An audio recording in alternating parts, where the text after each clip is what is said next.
Hey, girl. Hey, girl. Fam, before we get to the show, we're so excited to tell you. All right, can I tell them? Tell them. All right, fam, we have uploaded our live show from Obsessed Fest to the Patreon feed. It's at the $5 level, and this is the video. This is not audio.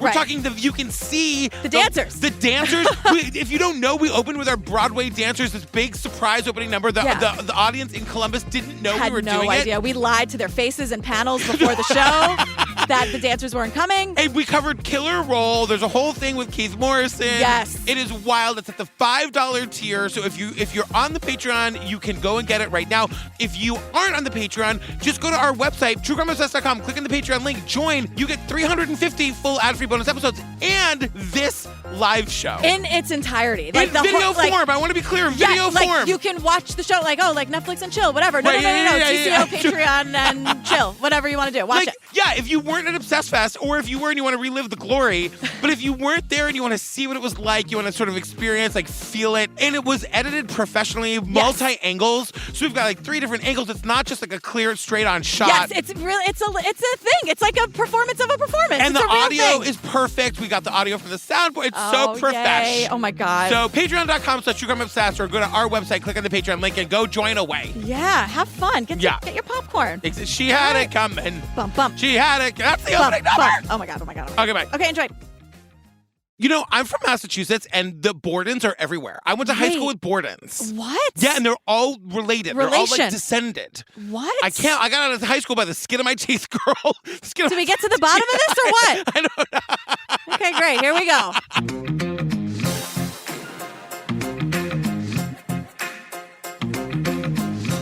Hi, Jillian Benzavalli. Hi, Patrick Hines. Fam, it's our first recording since Obsessed Fest. Can you tell? Because my voice is just coming back. Fingers crossed for this episode. I don't even know the words that are coming out of my mouth. And I say that. Exhausted. Did you have the best time? I was going to say, I say that in the best way possible. It was incredible. We are going to do an after party all about Obsessed Fest, and we're going to put it in the regular feed so everyone can hear what it was like, what we did. Yeah. I have no words. I want to thank everybody who came. Yeah. I want to thank everybody who witnessed it from afar. Year one. This is an episode, by the way, if your partners who can't stand me are around, get them to listen to this one because I can't really scream that much. Oh, great. Okay, this is a good one to introduce them to. Life hack for listening to TCO. It's a TCO life hack. Fam, join us on the Patreon if you haven't. Over 350 full ad-free bonus episodes. You got to tell them what they are. Yeah, well, all of them. Okay. Yeah. Okay. We just finished Bad Vegan. We're doing Hillsong right now. We did Wild Crime, Murder Among the Mormons, The Vow, Don't F with Cats, Tiger King, Heaven's Gate, the Gacy thing on Peacock. Yeah, Serial Season 1. Yeah, that's all of them. No, just kidding. No. There's 30 episodes of Making a Murderer, just about 82 episodes of Relentless. Oh my God, it goes on forever. Yeah, tons of stuff for you. Follow us on the TikTok if you want to see the shenanigans in the booth, but also from Obsessed Fest. Yes. Follow us on TikTok. It's True Crime Obsessed Pod. Also, if you want to really get the inside scoop of Obsessed Fest, follow us on Instagram. It's at Obsessed Fest. Yes. We saved over 200 stories in the story highlights. Oh, fun. And you can just go through starting from me walking in the door through me leaving at the very end of the day on Sunday. Oh, incredible. Yeah, follow us on Obsessed Fest. That's also going to be the place where we're going to drop news about when tickets for year 2 go on sale, which is sooner than you think. So just get in there. That's where the party's going to be for the Obsessed Fest. Okay, great. Can't wait. Okay, we love you. Bye. But stick around. All right, girl, what are we talking about today? The 48 Hours episode covering Lizzie Borden, titled Lizzie Borden Took an Axe. How about that stupid fucking creepy poem that I hate. And at the end of this, they make all the experts recite the poem. It is wrong. It is categorically inaccurate. It is inaccurate. And I don't like it. I don't like it either. I don't like anything about it. They have little kids singing it or whatever. Know. Gross. I just can't believe I went to high school with Bordens. It's crazy. Wait. Real? I want to ask so many questions about that, but we don't really have that we don't have time. Okay. It is a morning like so many other mornings in a small town in New England. A father, a stepmother, living with his 2 adult daughters. Lizzie was seen by the next door neighbor, and the neighbor asks what's the matter, and she announces that her father has been killed. Law enforcement personnel arrived and found a gruesome murder. 2 bodies, a lot of blood. There is a husband downstairs, 10 wounds to his head. And almost half of his face is obliterated. and just on the second floor was his wife. When someone is struck multiple times with a hatchet to the head, that's personal. They say right at the top, this crime was so violent, many thought Jack the Ripper had come to America. I know. Isn't that wild? But someone also says, like, everything we're all wrong. All of us are wrong about this case. You know, I gotta tell you, I didn't know the outcome of this case until I watched this. I had no idea, like, what happened. I don't want to give anything away, but I was wrong about what happened. Oh, I'm so glad you know what happened. Yeah, did you know? Nobody does. No, not really. Okay. So Erin Moriarty is here, and she's like this seasoned journalist, and I thought when she was told she was going to go cover the Lizzie Borden case, do you think she was like, oh, for fuck's sake? A little bit. Yeah. Also, all I can think of is Moriarty from Sherlock. I don't know what that is. You watch the weirdest TV. Say that one more. Say that to their faces. Sherlock is not weird TV. So they say this is the conceit of this episode. Tonight, we're taking a fresh look at this cold case. It's a really cold case, they tell us. But essentially, the way this episode is laid out, I thought it was kind of hokey and stupid. It was. And then I was like, wait, this is kind of interesting. Yeah. And then I was like, no, this is hokey and stupid. Yeah. To help get to the bottom of this mystery, we brought together a team of paid consultants, 2 extremely experienced lawyers, and equally seasoned investigators. They get 2 attorneys, a prosecutor and a defense attorney, and 2 crime scene investigators to reinvestigate this case, and then they present it to a brand new 2020 jury, like a jury from the year 2020. Right. And there's only 8 of them. And they just keep reminding us that everyone's being paid. I don't know who 48 Hours hurt, but Erin Moriarty says, again, our paid consultant. She really wants us to know. I just was like, 48 Hours has never done anything like this before. They're not just investigating, they're re-litigating the Lizzie Borden case. With air quotes. And we actually see the actual chair that actual Lizzie Borden sat in for the actual trial. I know. What the fuck? It's crazy. It's wild. You didn't know anything about that chair from the Bordens? No.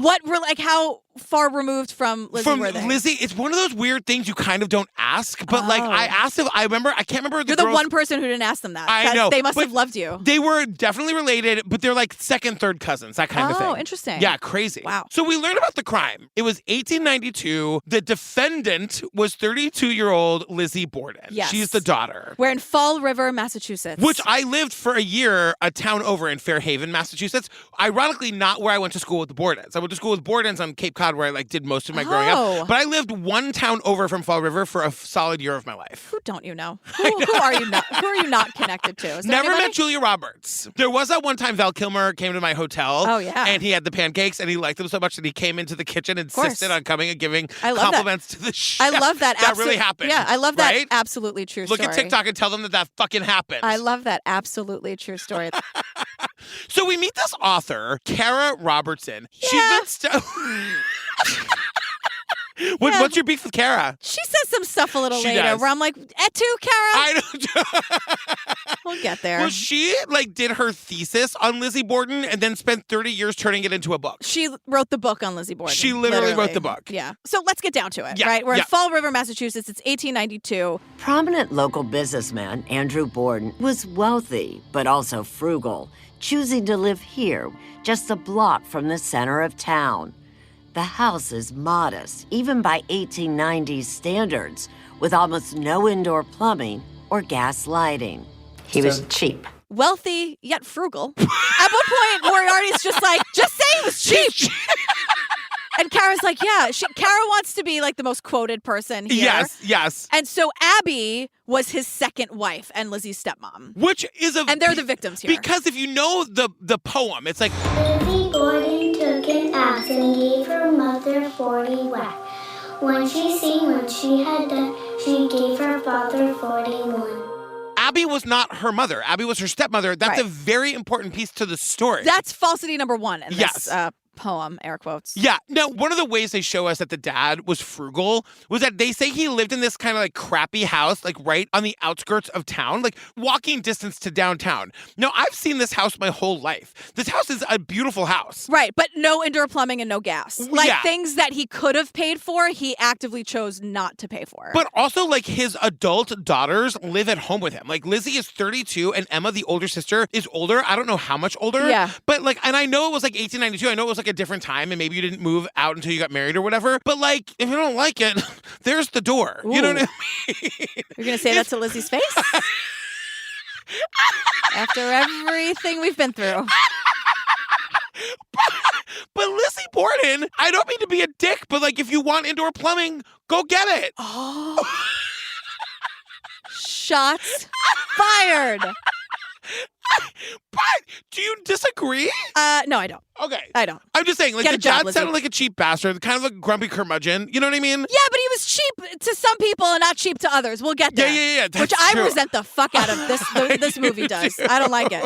I love when Erin Moriarty calls him cheap. I was like, Erin! Because she says to Kara, just say he was cheap. Get Stop trying to talk in paragraphs and flowery talk, Kara. Yeah. Enough. But now then she says the house is, quote, Oddly enough, so this is it, is now a bed and breakfast and restored in the style of the time. So Erin says that the house today is oddly enough a bed and breakfast. And I'm like, oddly enough? Well, of course it is. Here's of course the thing. it is. The house is still standing. The house was never demolished. It was never knocked down. People have lived in that house since the time of the Bordens, right? Yeah. And yes, like this is the thing. It's been turned into a bed and breakfast. And not just that, it's like a time capsule. It's like a museum. They're like framed crime scene photos. It's I don't all like very that at tacky. all. There's like a whole china cabinet in the middle of the room downstairs that has like a replica of the skull of like the victims, the murder victims. God damn it. No. We don't do this. It's really bad. I looked up the bed and breakfast today just to see, like, it looks cute as hell. If it didn't represent what it represents, it is a time capsule of 1892, and all the rooms are the same. Like, you can sleep in the room where Abby was murdered. No. You can have, like, breakfast in the room where the dad was murdered. Let me ask you a very important question. Yeah.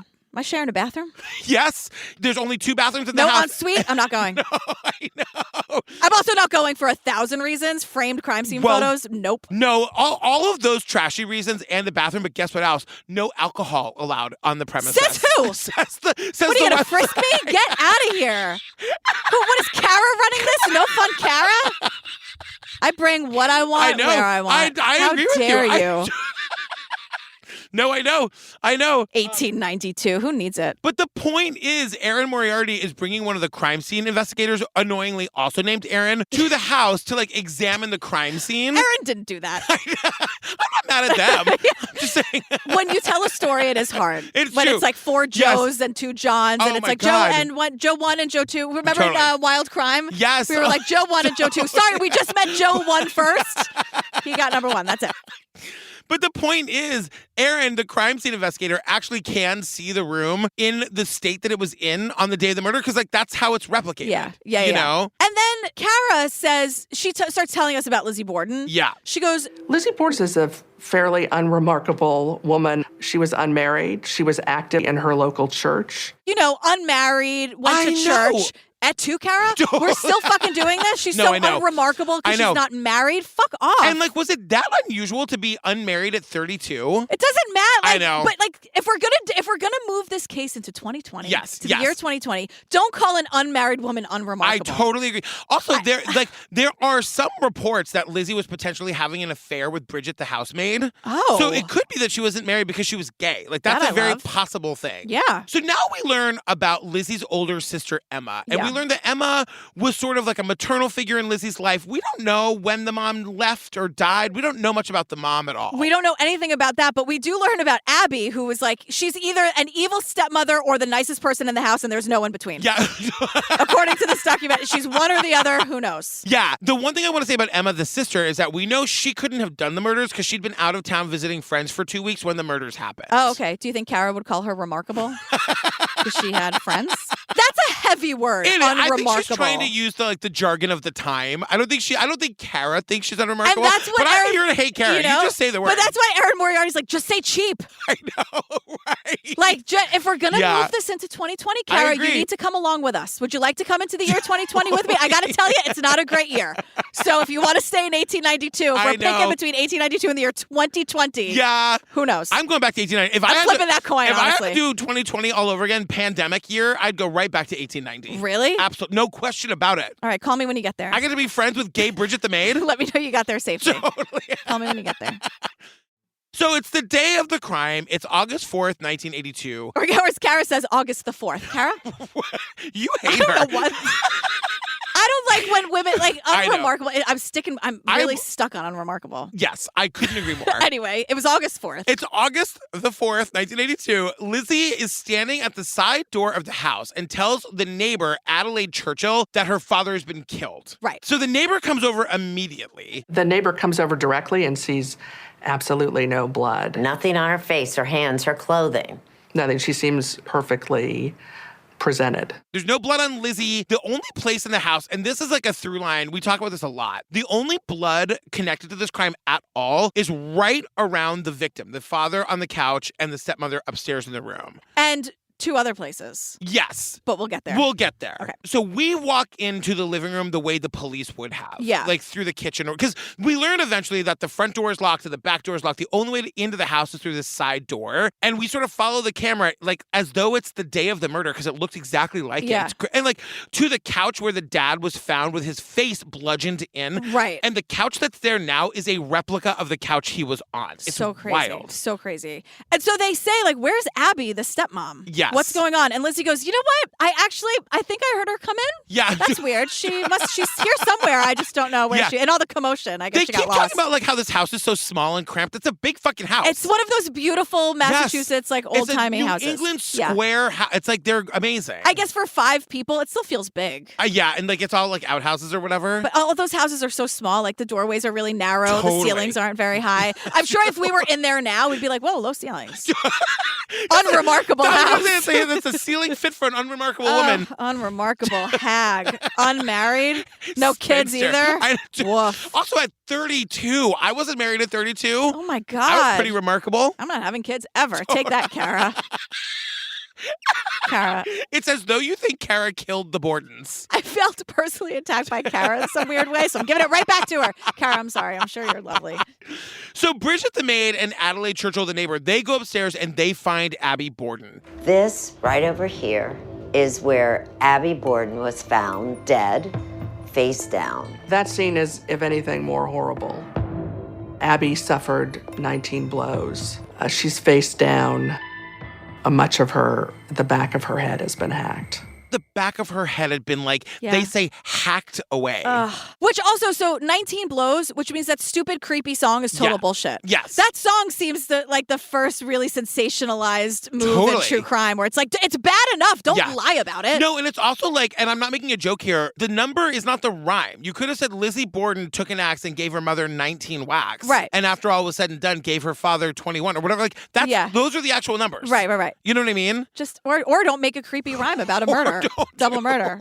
Right. I mean, they didn't have TV, Jillian. What were they supposed to do? I guess that. Or the internet. You know what I mean? Sure you want to go back to 1892? Can you imagine? What would I do all day? Nothing. Honestly, what would my day be like Wine. if I lived Complain. Not too different from what we do today.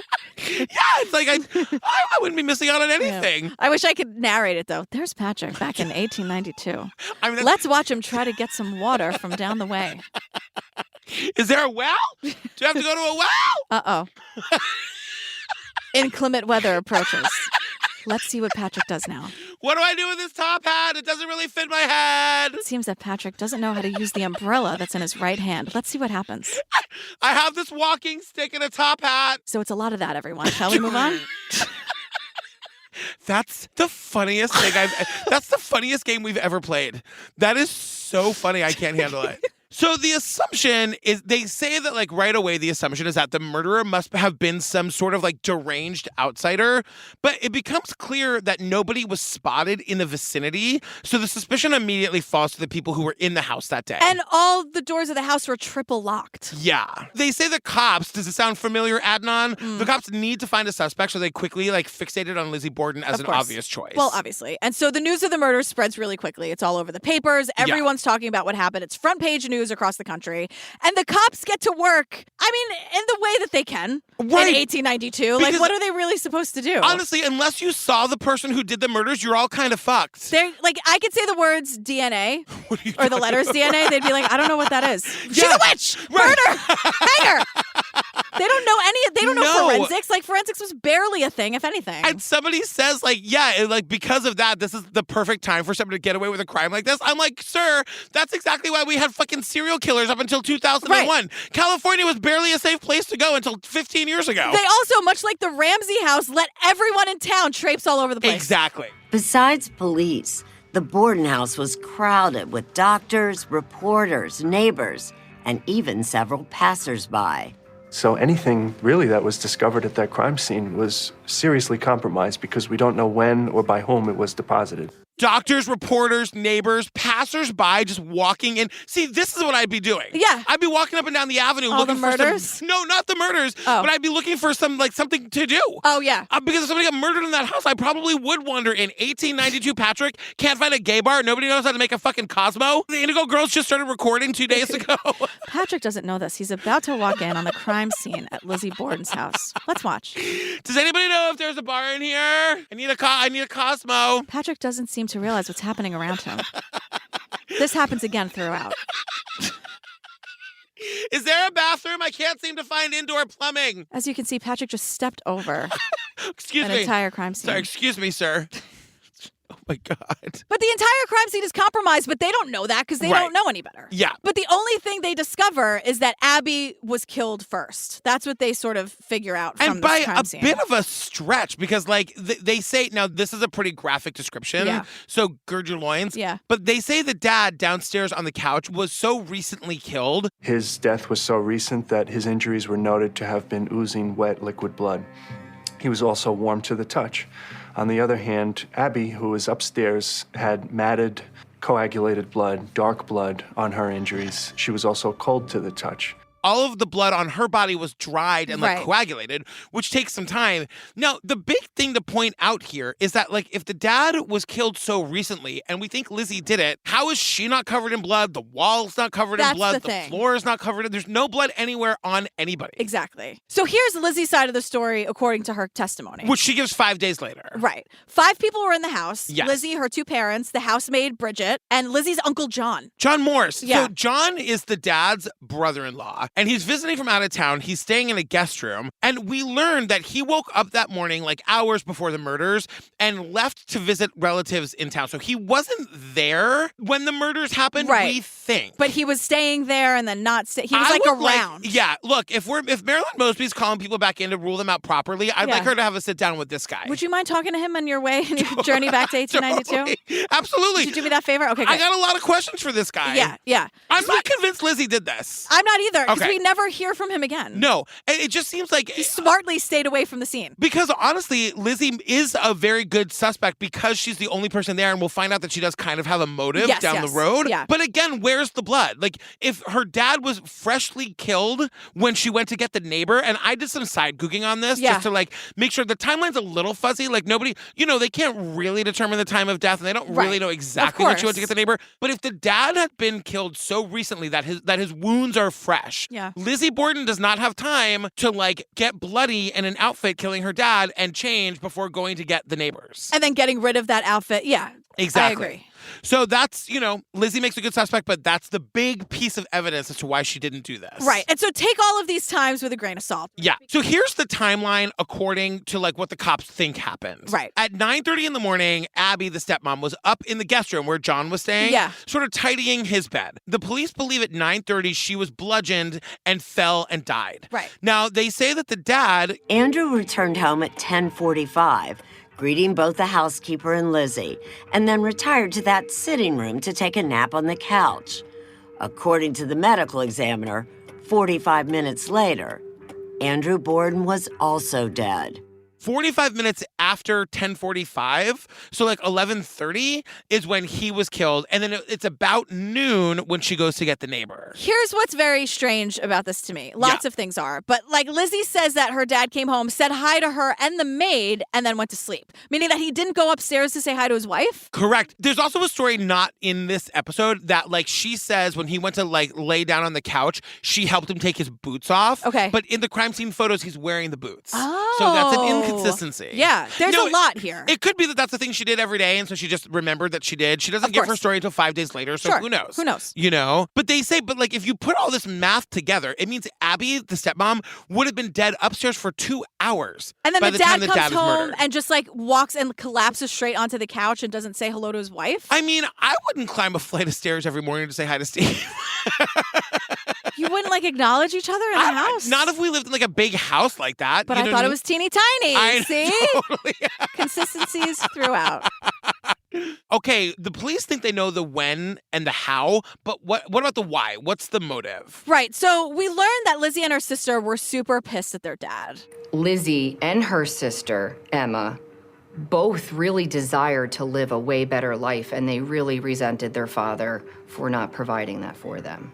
Emma and Lizzie, quote, wanted to live a better life. Now, we have to give some grace to the fact that, like, as a woman in 1892, maybe you just couldn't just move out on your own. I mean, certainly some women did do that. Sure. Emma and Lizzie didn't do that. They knew their dad had a ton of money and wasn't spending it to, like, make their lives easier, and they were mad. For things like that, everyone else around them had, like, utilities. And like, indoor plumbing. You know, that's what I'm saying. Like, I mean, I gotta say, like, coming from Massachusetts, going to poop outside in December would be terrible. Horrifying. You know what I mean? But the thing that would really piss me off, which I understand because these women are pissed too, he gave the money he had to bail out his wife's half-sibling. So we don't fully get the story on this. Now, the dad had a lot more money than just that. Yes. But according to this documentary, Abby's sister... Half-sister was in some sort of, like, financial situation. Right. So he buys her a house or whatever. And he puts it in Abby's name, Yeah. so, like, Abby would get everything. And if I'm Lizzie or Emma, I'm like, so we don't have gas, but this person gets a house? Yeah, but maybe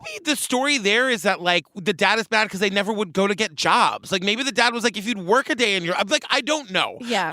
We don't get that information But in if the he had a documentary. history of being frugal, he was doing that with everyone, or cheap. Totally. He's just a cheap bastard. So put a pin in the motive. We'll come back to that more in a minute because the police are saying, like, again, we're back to the blood evidence. These killings were brutal. There's no blood anywhere, but they say there is blood in 2 places. A minute spot on one of Lizzie's undergarments and a bucket of bloody cloths in the cellar washroom. Lizzie gave them a very personal explanation for both. She was menstruating. Now, Lizzie tells the cops, well, I'm on my period. And the cops are like, ew, gross! Right. And Literally. then never talked about it again. Yeah, and they make the point now, the obvious point, that if we had DNA, we'd be able to know if that blood was actually Lizzie's or was it the dad's or Abby's. But they had no way of knowing at the time. A woman says menstruating, and the cops go running for the hills. But also, let me say something. Yeah. Period blood is not the same as murder blood. Oh, is that right? Yeah, no, it looks different, it feels different, it smells different. It's not the same. Yeah. Like, it's not the same kind of blood. Like, it's your blood, but it's like people who have their periods, you understand what I'm saying. I was just going to say that the cops at the time probably didn't know had that. no idea. Yeah, Had no idea at all. But, like, you would be able to tell if, you know. Now you'd be her able to flow tell. is- If yeah, there it's was different. one fucking woman on the police force back in the day. Yeah, I'm not saying it doesn't come from you. Yeah, of course. People who menstruate, you get it. Totally. So, continuing the conversation about the blood evidence and the possibility that Lizzie was having her period, just a reminder that there were bloody clothes in the cellar is the point here. Right. Could they have been Lizzie's murder clothes? We'll never know. And we also learn... Also puzzling and very suspicious, Lizzie's choice to burn a dress in the kitchen stove the day after her father's funeral. Lizzie and Emma claimed that the dress had been stained with paint and it needed to be burned, and they thought that was as good a time as any. Now, Lizzie and her sister say that she spilled paint on it. Right. So the only way to get rid of the paint or the dress or whatever was to burn it. My thing about this is, like, maybe people aren't thinking about things like this, but, like, you know that's going to make you look guilty, right? Like, maybe just put the dress with the paint on it in a closet and deal with it in a year. Yeah. Don't do it that, like, 5 days after your dad's been brutally murdered in your home. I gotta tell you, I really, like, am recovering from Obsessed Fest. Yeah. It was not a traumatic event. Yeah. And I'm still sort of, like, getting my bearings. Totally. Walking in on your parents' brutally murdered, Yes. I probably would be doing shit that doesn't make any sense to anybody that's else. true. Where I'm like, I don't want to wash this. I'll just burn it. Yeah. Like it might make. I don't have the brain capacity to get like the Tide Pod. I'm just gonna fucking burn it. Patrick, why are you burning the dishes? I don't know. I'm obsessed with lawn. Burning it in the tub because I don't feel like it. So there's part of me that's like, maybe I get it. I don't know. Yeah. They also didn't have Tide Pods in 1892. I mean, I think the bottom line is like there's no way to know. Well, yeah. There's just no, and we've had 100 years. I know. We've had 130 years to think about this. And that timeline is like, who told you 8:45 to 10:30? Come on. Really? I know. Story's full of holes. I mean, honestly, hours. unless you saw the guy or the gal do the murder, no one's ever going to know. No. And it's so crazy. Like, if they had saved those clothes as evidence, we could maybe test it today. Who knows? I don't know. You know? Like, would they even? Yeah, who knows? Some crime scene tech is like, you think you can test for blood evidence 140 years I think they later? gave a shit to keep it. I know. There must be a lot of times people who know about things we're talking about are just banging their heads into walls when they're listening to our episodes. Do you not read your DMs? Oh, okay. Interesting. Then the cops find a handleless hatchet, which we learn is a blade of a hatchet, but no handle. So I'm like, oh, so it's not just a clever name. Got it. No, and that's the thing. They find a hatchet in the basement that's been discarded sort of like in this box of tools. And it's like covered in ash. And they're saying that like, they say that the handleless part where the handle broke off, they say it's recent. I don't know how they'd be able to tell that. But they also say that it looks like it had been dropped in ash. What they're trying to say is that it's about 3.5 inches of a cutting blade. And that seemed consistent with the wounds on Andrew and Abby's body. This is about the size of blade that was used to kill them. And it has like fresh ash on it as though somebody washed it and then like dropped it in a pile of ash to sort of take off any other evidence or make it look old, like it hasn't been, like the blowpoke of it all. You know what I mean? God. So is it the murder weapon? Right. Who is it the murder knows? weapon? I say yes. Probably. You know what I mean? I don't know. But also, we will just have no way of knowing how common a hatchet was. A handleless hatchet. It could just be that everybody has a fucking hatchet in their basement in New England in 1892. And isn't there ash all over the place in those basements with the furnace? I mean, truly. When I grew up for like the first couple of years of my life, we had a wood burning stove and there was ash everywhere. See? We had a literal pile of ash in our backyard. Really? So ash is very common in a house like that. Like a wood burning stove is probably what they had to heat the house. See? Yeah. Wood burning stoves are amazing, by the way. Yeah. Pizza. You make pizza in them. Not Domino's. You need to eat before we do this. So hungry. You need to eat. I tried. Aaron, did you get that? Yeah. Pizza. Remember Tim Curry and a pizza from Home Alone 2? Courtesy of the Plaza Hotel. Yeah. Pizza. And a pizza. Now I'm just going to say it like Tim Curry. Oh, my God. Where are my Home Alone 2 peeps at? Nowhere? Great. Now we get something that could be significant. Okay. It's interestingly worded. Someone who was identified as Lizzie Borden tried to buy prussic acid the day before the murders. In 1892, prussic acid, a lethal poison, was only available with a doctor's prescription. Somebody said a woman who looks like Lizzie Borden tried to buy this acid from me. Right. That means nothing to me. Right. Like, and everyone was using cyanide. People were using shit for shit all the time. They say Kara, the woman you hate, the author that you hate, is back because she's here to say that Lizzie went to the pharmacist and said, I need this prussic acid because I'm going to use it to put an edge on a seal cape or whatever. And according to Kara, it's like super common knowledge that Lizzie Borden had seal capes. I guess. But the pharmacist was like, I've never heard this used for that reason. Therefore, I'm not going to sell it to you because it would be like selling you poison. So anyway, she can't get it. But this comes out after she becomes a suspect. Some pharmacist somewhere is like, oh, but by the way, she also tried to buy this like poison the day before. Right. So what they're theorizing is that she didn't get the poison, so she just used what she could find around the house. So which is this handleless hatchet. At which point, Aaron Moriarty goes, the hatchet. Oh, the hatchet. As though she's hearing it for the first time. Also, it's a handleless hatchet? Aaron says, like, as though she was like, oh, the hatchet. Yeah. Also, not an allegedly in sight, not a supposed. That 10:45 a.m. timeline is written in stone. Says who? I know. Come on. I know. Totally. And they didn't even say, let's slow down on it. It was like Right. someone who kind of maybe could be Lizzie Borden, but probably not Right. tried to buy this poison. Exactly. They were just like, here's the facts. Totally. 48 hours. I thought we were reinvestigating this. It doesn't feel like it to me. Not a Rabia anywhere. Can you imagine damn a Rabia on the Lizzie Borden case? Can we get Lori Davis in here for a second? She'd be an expert on all of this. She's an expert on snapping turters. I know. I'll Oh say my that God. to everyone I meet. So Lizzie Borden is arrested for murder. On June 5th, 1893, 10 months after her arrest, Lizzie Borden sat in the Superior Court in New Bedford, Massachusetts, in this very chair, on trial for murder. Erin Moriarty's very excited to show us the chair from the trial. I can't believe this. Yeah. I That can't they believe saved? They That they saved saved. the fucking chair Yeah. that she sat in for the trial is still there in the I New know. Bedford Superior Court. That's It's crazy. unreal. And I feel like it's in use. I feel like Is there like a plaque on it or something? I don't think so. I think it's just like the chair Then that like how the do we know defendant it's sits the in. chair? I believe Erin Moriarty. I believe her too. You know what I mean?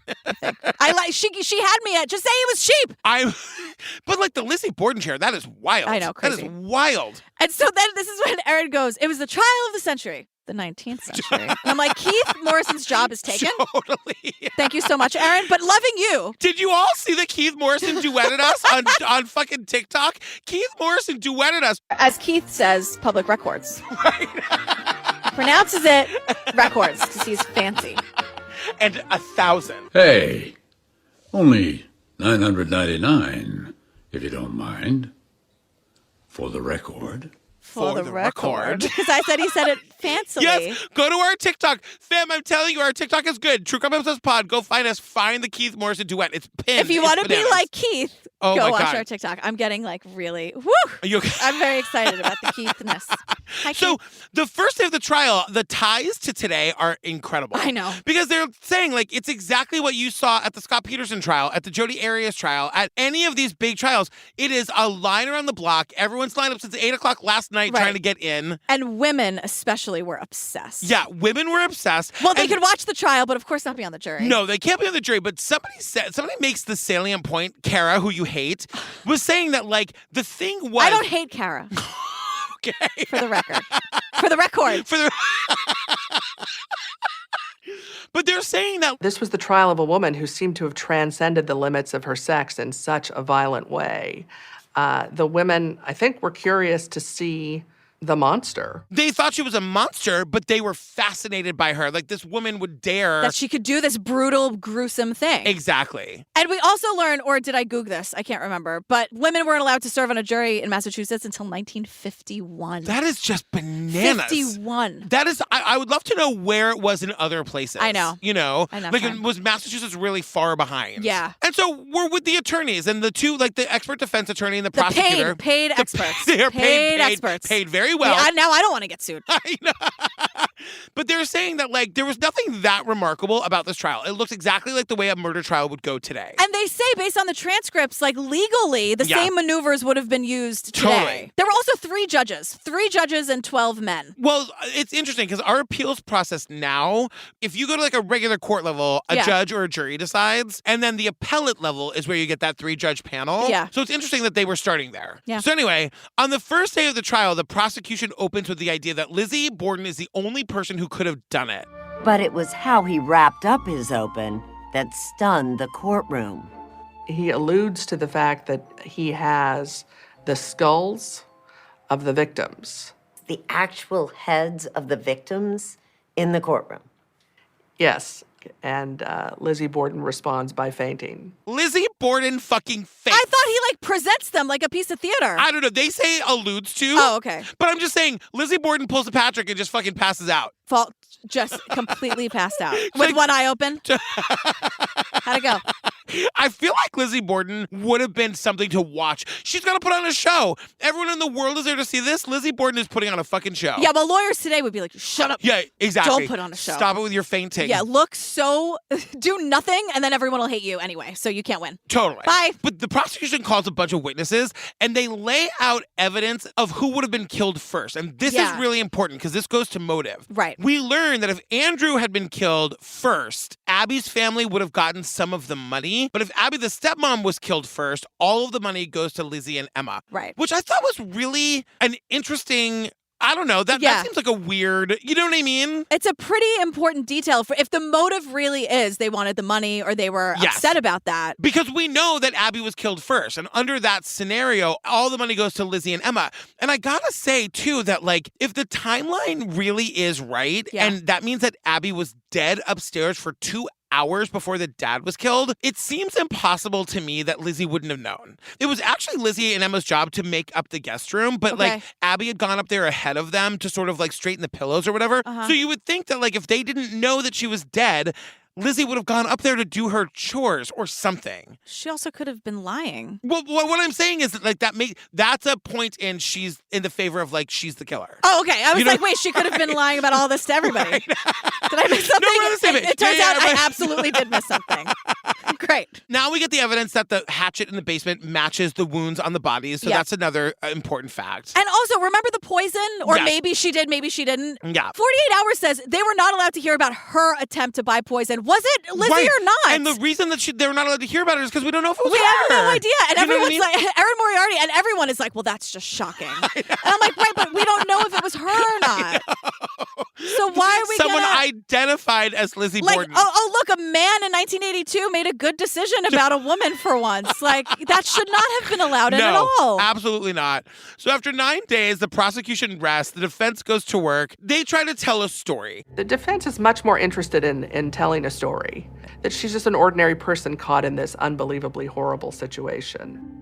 Clearly, there's a lack of evidence. And then there's a second part of, hey, we just don't think that she did this. They point to the lack of evidence, which is true. Remember, though Lizzie would have been in the house with the dead body for 2 hours, there's no blood on her when the neighbor comes over right after the dad is killed. Right. And the defense calls her sister, Emma, to the stand. And she's a very powerful witness, we learn. Yeah. And because remember that dress that was burned? Yeah. Emma goes on the stand to take all the credit. She said it was absolutely my idea. Lizzie had nothing to do with it. That's not suspicious at all, right? That now... Yeah, it's also like there's so much, like they were saying earlier, like anyone could get away with anything back then. Like who's going to know? Who's going to discredit that? Right. You know? It's everyone's word against everyone else's at this point. And Lizzie doesn't testify. She makes a statement saying, I leave it to my counsel to speak for me.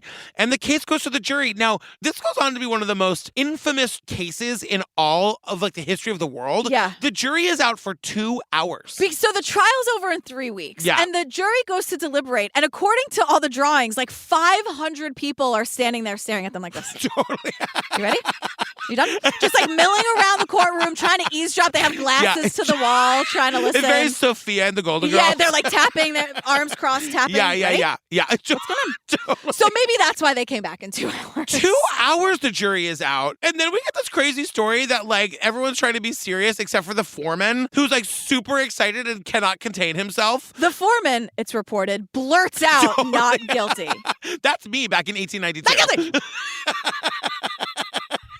And like Lizzie falls into her chair as if shot, we're told. Yeah, and the courtroom cheers. Everyone outside cheers. Because this is where you really start to see people believed she was innocent. Yeah. Like all of my life, every time I've heard this story up until now, I was shocked to find out that she was found not guilty. Yeah, she's sort of painted as a character that's from like the 1600s, not the late 1800s. Totally. That she's sort of like lurking around the forest, that she was this like evil problem child who just like had enough and hacked her parents to death. And you learn now like that wasn't it at all. And people, and her church was there to back her up. Yeah. People believed she was innocent. Now, a lot of it is because nobody could believe at the time that a woman could do something like this. Of course. Either she wasn't strong enough or she didn't have like the physical constitution enough or whatever. Yeah, small brain, weak arms. Come on. But that's literally it. She absolutely. got off because nobody believed that a woman could do this. And that's why the women were like, oh, we can do this? Oh, shit.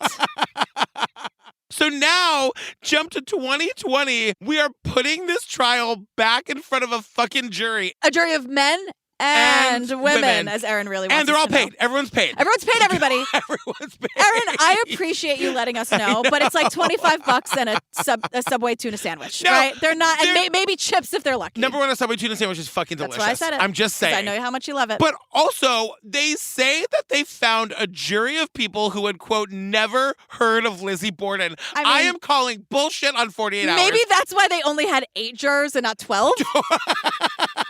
I don't know. That doesn't make make any sense? I don't know. 8 people who'd never heard of Lizzie Borden, or like, because I'm assuming that they did it like in the area where it happened. I don't know. Like, that seems crazy to me that there are people. You didn't see the Meredith Baxter Bernie movie?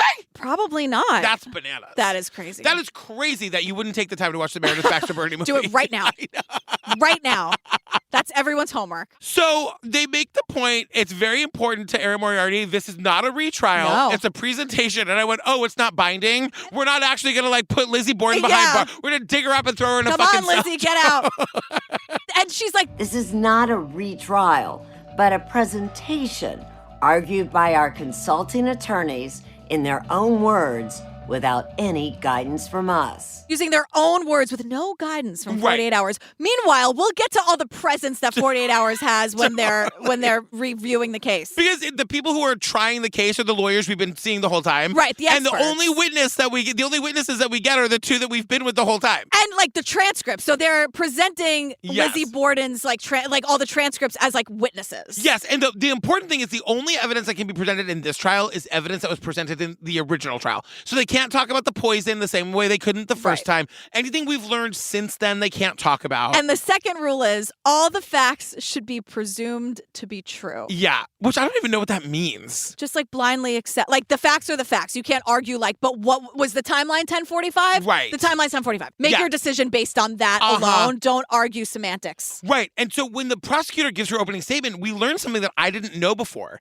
That the night before the murders, apparently Lizzie Borden went to a friend's house. The implication here is that she was planting seeds, that she's telling the friend like, oh, I'm so afraid of my dad's friends. They're so mean and they're so scary and they're out to get me or whatever. Yeah. She out of nowhere volunteered. She'd been feeling depressed and so worried about many nameless, faceless enemies that her father had. And she left with this: I'm afraid something's going to happen. I'm afraid something is going to happen. Going to happen. Nameless, faceless enemies. But like that is interesting that she goes to the friend's house the night before the murder and says, I think something's going to happen, and then the next day her parents are killed. Yeah, so it could be that maybe like her fears came true and she's not a murderer. Right. Or she's planting seeds. Exactly. We'll never know. So the defense gets up. Of course, all the defense has to point to is that there's no blood. No. If she killed the guy, if she killed these people, she'd be covered in blood. There's no blood anywhere. Right. And they're saying basically their point is like, this is a great story, but there's no evidence. Totally. So they call the crime scene witnesses to the stand. One of the experts who like clearly believes Lizzie did it is saying that's their job. That's their job. She's saying that these wounds could be inflicted without a lot of blood, but she's saying without a lot of blood, not no blood. Right. You know what I mean? Right. Because it wouldn't just be blood on Lizzie and her clothes and her body. Like there'd be blood on the wall. There'd be blood on the ceiling. Yeah. I'm sorry, but like if you're gonna hit somebody like that, there's like cast off. With a hatchet, of course. There'd be blood on the ceiling. Yeah. It'd be everywhere. Yeah. And they're also trying to say that if there aren't any defense wounds, which apparently there weren't, then they must have known their attacker. I just want to say too that like the fact that there's no blood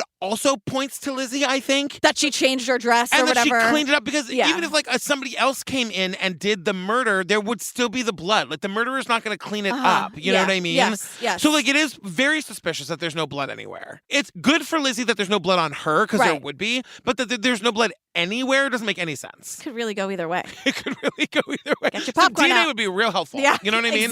Exactly. Or like blood spatter. Like anything. Did they know to look at the ceiling? Nobody looked Am at the I ceiling. really talking a lot of shit about 1892? It wasn't that long ago, really, in the grand scheme of things. It was a real long time ago. Am I acting like it was like caveman times? But it kind of was. Okay. They didn't have indoor plumbing. Well, he didn't. Right.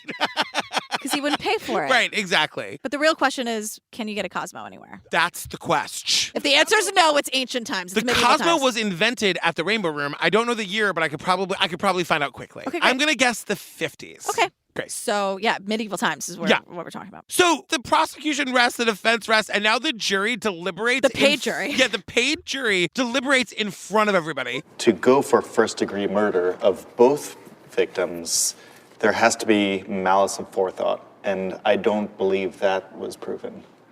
You could, these are 2 different counts, so if you wanted to, you could decide that she's guilty of one and not guilty of the other. Erin's like, hey, this is all everyone's own ideas.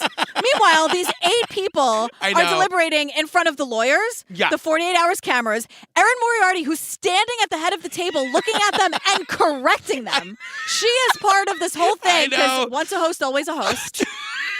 She knows she's running this show. 100%. And so they basically, they kind of hem and haw. They agree, there's a motive, and then, but what was the motive? But then some of them start saying, well, she definitely killed the mom, but she probably didn't kill the dad. Well, that doesn't make sense. What are you talking Let's throw about? that right out of there.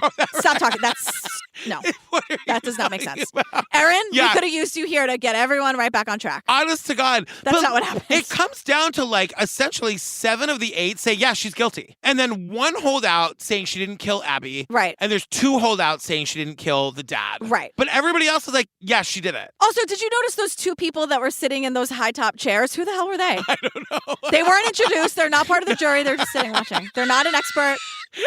I have no idea who they were. I don't know. Amazing. But essentially, this jury from 2020 is basically saying yeah, she did it, except we don't have enough evidence to. They make this whole distinction in the end between did she do it? Probably. Was there enough evidence to convict her? No, there wasn't.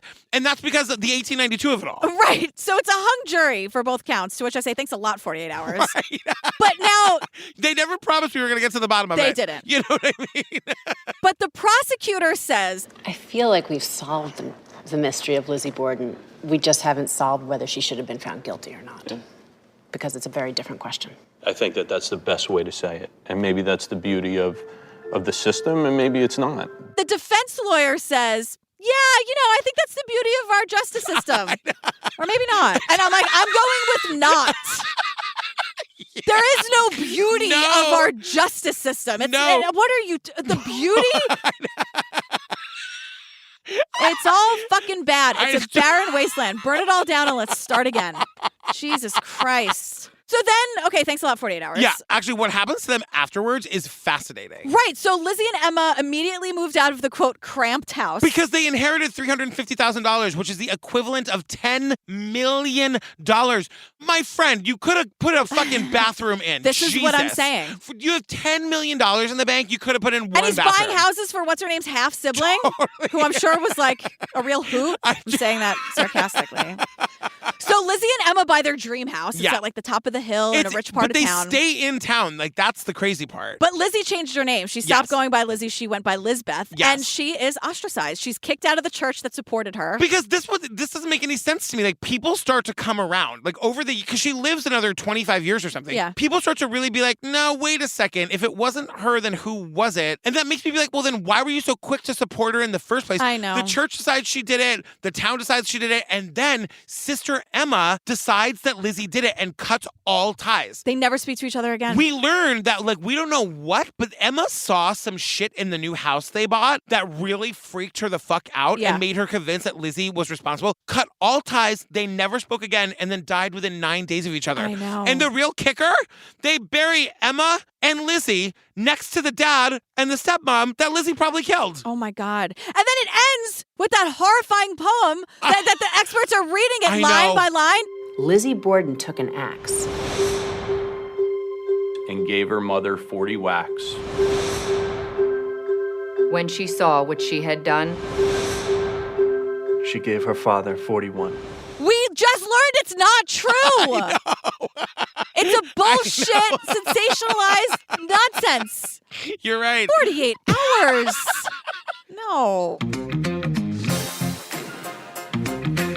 Oh, girl, we did the Lizzie Borden thing for 48 hours. That was wild. Wild ride. I don't know. Where do you land? I don't know. I wish I had. I don't think we'll ever really know. We don't have a lot of information. It feels like a game of telephone now that started in 1892, and I don't really know the truth. I wonder why this case is so famous still. If you listen to Crimes of the Centuries, the Amber Hunt podcast. Yeah, of course. There are so many. The whole point of that podcast is to cover cases that made a huge impact. They were huge when they happened, and then you forget about them. Yeah. There's hundreds of those cases. Yeah. Why is Lizzie Borden the one that we still talk about? I think it's because it sort of became that thing of legend, through the years, even it's now. It's in Massachusetts, so it does get connected to the witch thing. And it has nothing to do with it. I know, so I think hundreds of years later. People thought it was sort of back then, and she sort of she never married and lived in the old house on the hill. And I think it sort of became this legend crazy. That's not really based in all that much reality. No. Well, Yeah. fam, here's what I'm going to say. Go follow Obsessed Fest on the Instagram so you can watch the story highlights. It's the little bubbles underneath the thing. So just tap on them. We have 200 stories saved. That's where we're going to drop all the announcements about when tickets are going on sale for year 2, all the information. Go follow us there.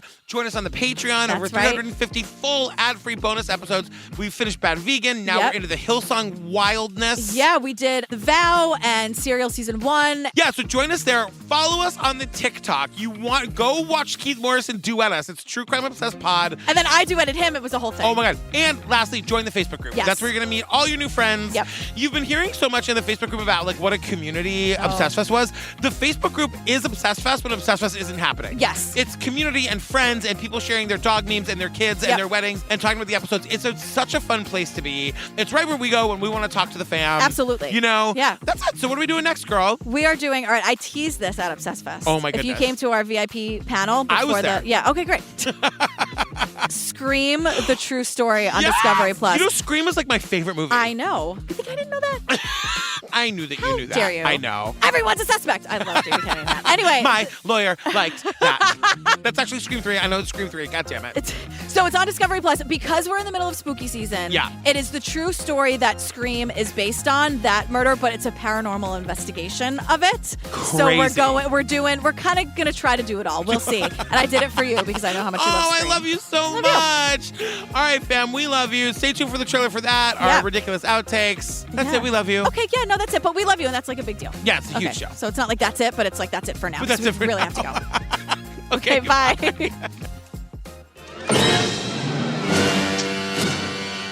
Scream. One of the most chilling and successful blockbuster horror movie franchises of all time. A mass killer stalks and slashes young women to death.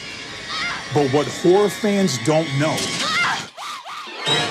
is Scream was inspired by a real-life serial killer.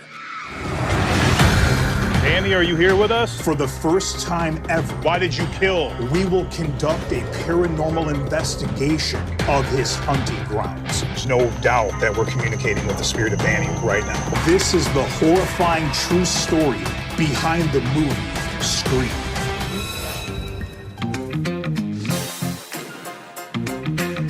The house is, quote, oddly enough, a bread and butter.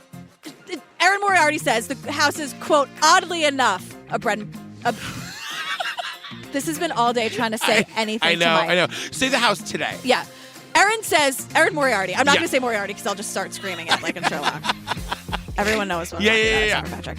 Patrick seems to be fixated on a cocktail. Again, this happens throughout. It's 2 PM. I'm going to need a drink. No one wants to see what happens if I don't get one.